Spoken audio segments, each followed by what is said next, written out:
Selamat datang di podcast EduTalks. Di sini kita membahas berbagai topik mengenai seputar dunia pendidikan. Pada episode kali ini kita akan ngobrol tentang inovasi pembelajaran daring yang terpenting terutama sejak pandemi. Bersama saya Nadira Aulia, kita akan mendengarkan pengalaman langsung dari seorang guru yang sudah menerapkan berbagai inovasi dalam mengajar secara online. Baik, kita di sini sudah bersama Madam Niki, seorang guru mata pelajaran sejarah di Sekolah SMP Negeri 54 Jakarta. Beliau dikenal aktif mengembangkan metode pembelajaran daring yang kreatif agar siswa tetap semangat belajar walaupun dari rumah. Selamat datang Ibu Niki. Oke. Nah, dimulai nih dari pertanyaannya nih Madam.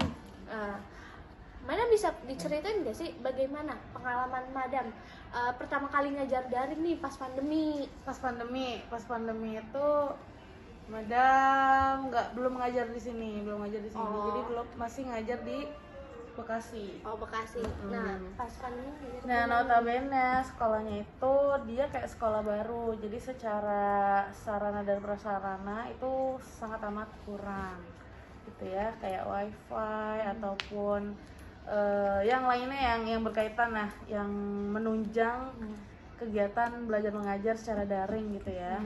Jadi sangat amat terbatas. Tapi tetap ada inovasi dong. Apa dong? Ceritain nih inovasinya biar kalian semua lihat nih anak-anak Semale. Apa ya? Enggak pas itu ngajarnya ya waktu itu kan masih awam banget yang namanya ngajar daring tuh pakai apaan ya? Kita taunya cuma Zoom. Gitu, sedangkan Zoom tuh terbatas, ya kan? Jadi gimana caranya ya? Dulu tuh pakai ada yang namanya Edmodo. Jadi kayak semacam GCR. Emang iya? Iya, tapi Edmodo karena waktu itu kita dikasih pelatihannya Edmodo. Oh, bukan GCR kayak bukan sekarang. GCR. Nah, kemudian secara fitur dan lain sebagainya lebih enak memang GCR gitu. Jadi mendingan GCR. Iya, nah pada perkembangannya akhirnya pakai GCR semuanya. Tapi pada awal-awal itu pakainya Edmodo. Saya juga nggak tahu, Madam. Baru tahu kan? Baru tahu. Anak Semale namanya Edmodo. Sekarang GCR kayak semacam kayak GCR gitu. Ya. Okay. Terus kalau untuk pertemuannya nih, tatap mukanya, walaupun kita nyebutnya daring gitu ya, walaupun pakai Zoom, tapi tetap ada. Jadi pakai Zoom, terus karena udah tahu nih fitur-fitur di Google ada apa aja kan, ada GCR, ada Google Classmeet, ada Google Meeting, ya kan. Jadinya pakai Google Classroom. Meeting. Google Meet. Jadi udah lama nih soalnya enggak Google Meet gitu, ya udah jadinya pakai Google Meet deh. Gitu. Terus kalau untuk kayak tugas-tugasnya dan sebagainya itu biasanya kita pakai Google Form ya. Google Form. Iya. Karena ya kalau misalkan pakai buku dan sebagainya kan sulit ya. Karena kan itu kayak 2 tahun nggak sih? Iya kan, 2 tahun COVID, jadi ya udah deh pakainya Google Form aja. Iya, dibanding saya nulis ya Madam, nulis kadang banyak anak yang males dan nunda-nunda. Kan kalau Google Form bener sih lebih enak. Mereka tuh kayak main handphone dibanding nulis. Tapi pada akhirnya jadi banyak yang nggak ngerjain. Sama aja. Karena handphone nih dibuka tapi yang dibuka TikTok, Instagram. Jadi ke distract-nya tuh banyak gitu. Jadinya banyak yang nggak mengerjakan. Iya, emang banyak sih. Iya, untuk inovasi yang lain apa ya? Karena waktu awal-awal tuh masih awam sama yang namanya AI ya. Iya.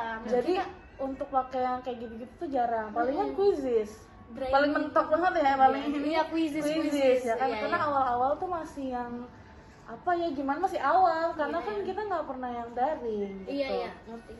Ya kan, kalau untuk sekarang kan kayak kemarin tuh waktu demo itu kita daring 2 hari ya. Untuk kayak gitu kan kita udah menguasai ya, karena sebelumnya udah ada pengalaman. Nah, di situ tuh banyak inovasinya, pakai AI, pakai yang belajar games, yang web games, Zoom, yang itu, yang rame-rame itu, yang betul. pas baca Quran itu tuh kan bisa masuk ke semuanya Iya. bisa masuk. Itu ya. Iya, itu keren loh madam.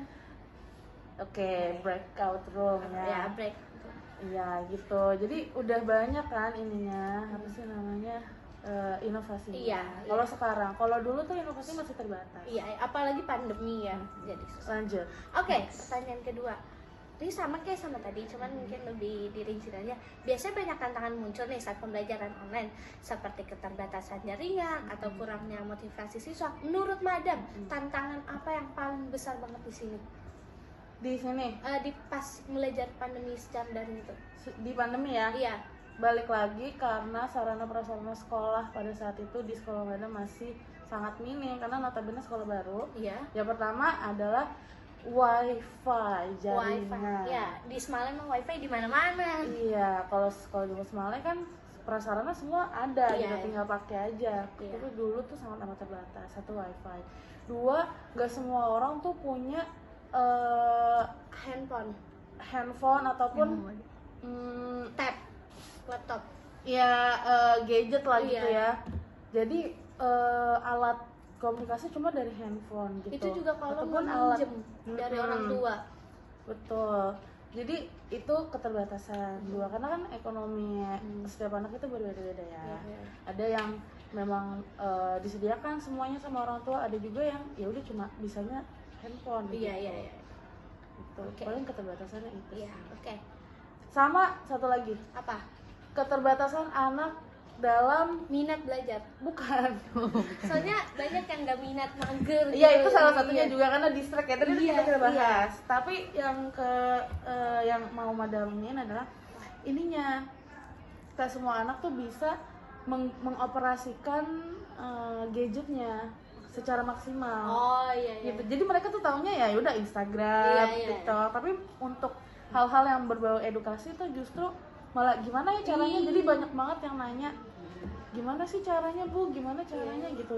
Jadi habis belajar waktunya tuh untuk ngajarin bagaimana cara mengoperasikan itu gitu. Padahal bisa diakses dari manapun, bisa pakai TikTok atau bisa pakai YouTube, bisa di searching gitu.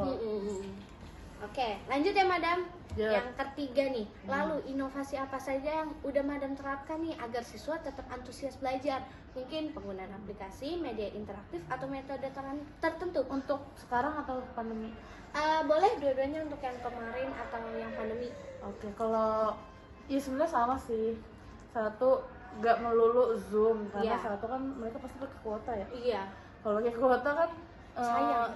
banyak keluarnya Iya. gitu. Jadi kita inovasiin dengan penggunaan video di YouTube. Kedua, AI. Terus pakai games. Oh iya. Games kayak Word gitu-gitu. Paling itu sih inovasinya. Terus untuk itu apa ya?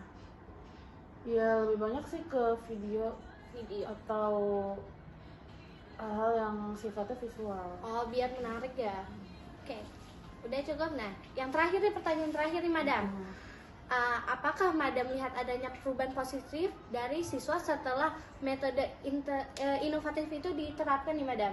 Perubahannya ada gak ya? Ya ada, jadi anak lebih yang tadinya tugas-tugas tuh pada akhirnya nggak dikerjakan karena menggunakan metode yang lain, inovasi yang lain tuh jadinya lebih banyak, walaupun ada beberapa yang nggak mengerjakan gitu, tapi ada lebih banyak yang mengerjakan gitu. Terus mereka juga lebih excited. Oh iya. Ya kan? Karena sebelumnya kan cuma oh iya didengerin, terus ngerjain tugas gitu kan. Iya. Karena adanya metode baru, jadi mereka tuh excited nanya. Iya. Gitu. Itu sih perubahan. Oke.